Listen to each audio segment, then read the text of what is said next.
Almost 50 million Americans relied on food programs in 2022. That's over 30 million American households and almost 500,000 children. These aren't just numbers, they're real people. And we're a part of these statistics. We've relied on the Cal State Bulletin Pantry over our time here to supplement our dietary needs. And we found some serious issues. To paint a quick picture though, there's three important stakeholders. There's food banks, the large food distributors with money and resources who supply food pantries, the local neighborhood sites that you and I might go to get the food that we need. For one thing, there's vast amounts of information at every stage of this process that go uncollected, untapped, hence lost, because this is information that could be used to improve the efficiency of this space.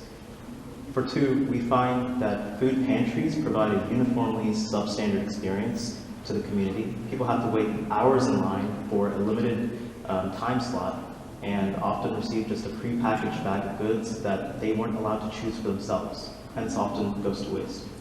For three, you find that food banks have no established method of communication or platform with their hundreds of partnered agencies, meaning that a lot of communication happens over spreadsheets and phone calls and emails.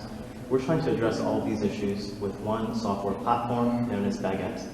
Bagette collects and assesses data to validate community needs and enhance the experience of the aforementioned stakeholders. So join us, help people bag their troubles, and get one step closer to food security. Thank you.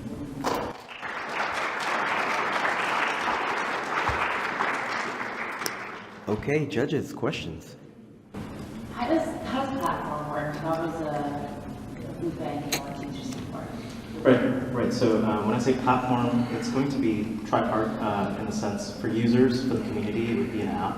But for food banks and food pantries, it would be a web application.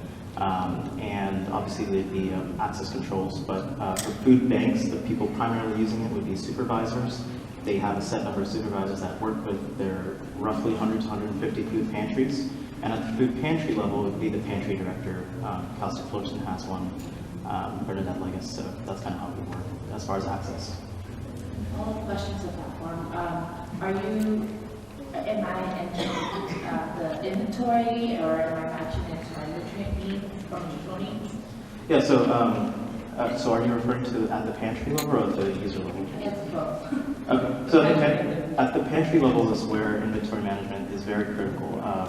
That's something that's overlooked, and that's what the pantry director would have access to. They would be able to scan in and scan out their entire inventory. At the user level, that's a functionality that could be offered down the line. It won't be part of the MVP because it requires a lot of manual help at the pantry level, which these are volunteer-run organizations. So at the user level, the value would be delivering would be being able to schedule appointments, as well as have your order history tracked, and also being able to locate your nearby pantries. It would be a central repository of users. So no matter which pantry you go to, your information is saved and accessible by the various pantries.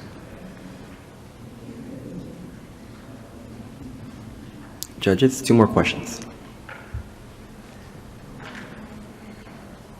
Is there anything out there in the restaurant world that would be similar to this? Or?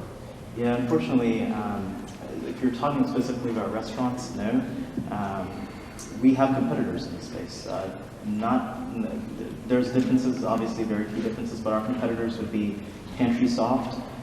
They offer inventory management at the pantry level, but don't do anything for the food bank side of the stakeholder problem, and also don't do anything for users.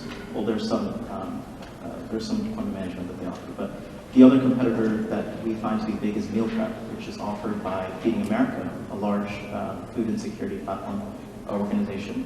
But Meal Prep is very outdated. It's been out for 2 decades, and the biggest thing it offers is it tracks poundage of inventory that comes into food pantries and leaves food pantries. It's like a reporting tool, which is important, but leaves a lot left to be desired.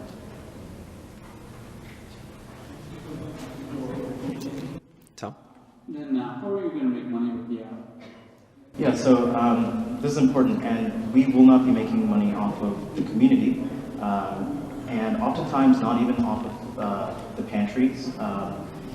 Most of our direct customers would be food banks. So we'd be offering our software as a bundle per set number of licenses for the pantries. And food banks are really the big players in the space. Just in California, we're talking about $2 billion in revenue for the food banks in California. They have a lot of funding, grants available, so they would be buying licenses for their partner food agencies, known as food banks, and distributing them accordingly. They'd be able to buy them in bundles as per their necessity. There'd be a trial period. So that's kind of how that would work. It would be the food banks taking customers. Okay, thank you very much, Rohan and Alan. Bagette, great job.